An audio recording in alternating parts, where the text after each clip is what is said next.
여러분 안녕하십니까? 1월 12일 수요일이 되었습니다. 오늘도 주님 안에서 평안하시기를 바랍니다. 오늘 함께 나누실 말씀은 에스겔 37장 7절로 10절입니다. 이에 내가 명령을 따라 대언하니 대언할 때에 소리가 나고 움직이며 이 뼈 저 뼈가 들어맞아 뼈들이 서로 연결되더라. 내가 또 보니 그 뼈에 힘줄이 생기고 살이 오르며 그 위에 가죽이 덮이나 그 속에 생기는 없더라.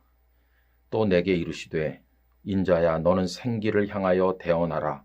생기에게 대언하여 이르기를 주 여호와께서 이같이 말씀하시기를 생기야 사방에서부터 와서 이 죽음을 당한 자에게 불어서 살아나게 하라 하셨다 하라.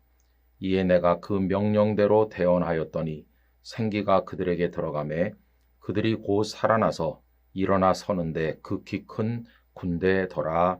아멘.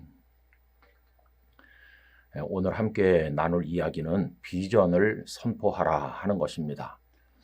에스겔 선지자는 BC 597년에 여호야긴 왕과 함께 바벨론의 포로로 끌려가셨습니다. 그리고 11년이 지난 BC 586년에 그나마 명맥을 유지하고 있던 남왕국 유다가 완전히 패망하여 사라지게 되었습니다.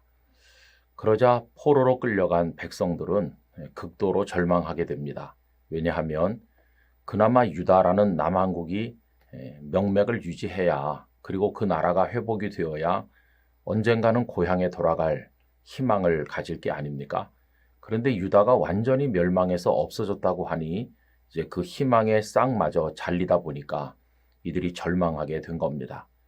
그런데 하나님께서는 이 절망의 상황에 있는 그들에게 에스겔을 통해서 소망의 메시지를 전하게 하셨는데 그것은 예루살렘이 영광스럽게 회복이 되고 하나님의 성전이 재건될 것을 보여주는 비전이었습니다.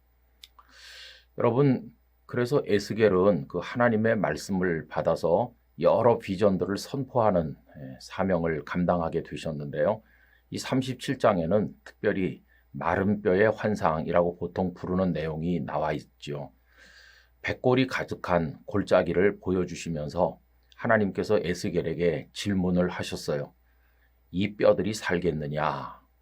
여러분, 백골이 가득한 골짜기를 바라보면서 그 질문을 받을 때 뭐라고 대답을 할까요?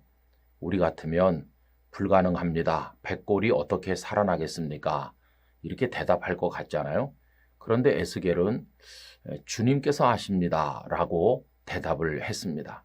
다시 말하면 사람의 생각에는 불가능하지만 주 하나님께서 뜻하시면 살아 일어날 줄 나는 믿습니다 라고 하는 믿음의 고백인 셈이죠. 그런데 그 이후에 하나님께서 에스겔에게 아주 독특한 명령을 하나 주시는 겁니다. 그게 뭐냐 하면 마른 뼈를 향해서 말씀을 선포하게 하시는 것이죠. 여러분, 마른 뼈에게 말씀을 선포한들 그게 무슨 결과가 있겠습니까? 그런데 하나님께서는 희망이 없는 곳에 말씀을 선포하라고 하셔요. 37장 4절에 이렇게 되어 있지요. 또 내게 이르시되 너는 이 모든 뼈에게 대언하여 이르기를 너희 마른 뼈들아 여호와의 말씀을 들을지어다. 그래서 이제 오늘 본문은 그 마른 뼈들에게 말씀을 선포한 이후에 나타나는 놀라운 결과를 보여주는 겁니다. 이에 내가 명령을 따라 대언하니 대언할 때 소리가 나고 움직이며 이 뼈 저 뼈가 들어맞아 뼈들이 서로 연결되더라. 여러분, 마른 뼈, 희망이 없는 그 상황을 향해서 선포했어요. 그랬더니 뼈들이 다시 살아 일어나는 겁니다. 그런데 아직 그 속에 생기는 없었다고 했죠. 그런데 이번에는 하나님께서 생기에 대해서 대언해서 생기들이 그 마른 뼈 속에 들어가도록 하라고 하셨어요. 그래서 에스겔이 생기에 대해서 또 예언을 했더니 대언, 하나님의 말씀을 선포했더니 이 생기가 그 마른 뼈 속에 들어가서 이 마른 뼈들이 큰 하나님의 군대가 되었다는 것입니다. 여러분, 마른 뼈들이 살아 일어나서 하나님의 군대가 된다는 것은 엄청난 비전이죠. 사람의 생각으로는 불가능한 일입니다. 그런데 하나님께서는 대언하라 하시는 거죠. 다시 말하면 불가능한 곳에 소망을 선포하고 비전을 선포하는 것입니다. 여러분, 우리들이 어떤 하나님이 주신 비전을 가슴에 품으면 처음에는 그것이 우리 가슴 속에 살아있지만 시간이 지나면 수면하로 가라앉듯이 사라져 버리는 경우가 있어요. 이걸 자꾸 꺼내서 재확인하고 하나님 앞에 기도해야 됩니다. 그 방법이 선포하는 거죠. 오늘 이제 우리 나누는 이야기가 비전을 선포하라 하는 것이거든요. 여러분, 학생들이 공부할 때 책상머리 앞에다가 이렇게 표를 붙여놓잖아요. 자기 목표를 적어놓잖아요. 또 어떤 교회는 가보면 그 교회가 이루고자 하는 어떤 목표를 예배당 앞에 붙여놓는 경우도 있어요. 그리고 날마다 외치는 거죠. 날마다 하나님 앞에 외치고 또 기도하는 거죠. 그게 결국은 하나님의 응답을 받게 만들고 성도들의 마음을 하나가 되게 하고 자꾸 나약해지려고 하는 우리 자신을 강화시켜주는 그런 측면도 있다는 것을 알게 됩니다. 여러분, 새벽마다 하나님 앞에 여러분들의 목표를 외치시기 바랍니다. 비전을 외치고 스스로 재확인하고 또 확인하고 그것이 기도가 되어서 하나님의 응답을 받게 되기를 원하는 것입니다. 올 한 해 영락교회는 행진하여 가라라고 하는 목표를 가졌으니 우리 스스로를 향해서도 우리 주변을 향해서도 행진합시다 이렇게 외치는 마음이 있어야 되겠습니다.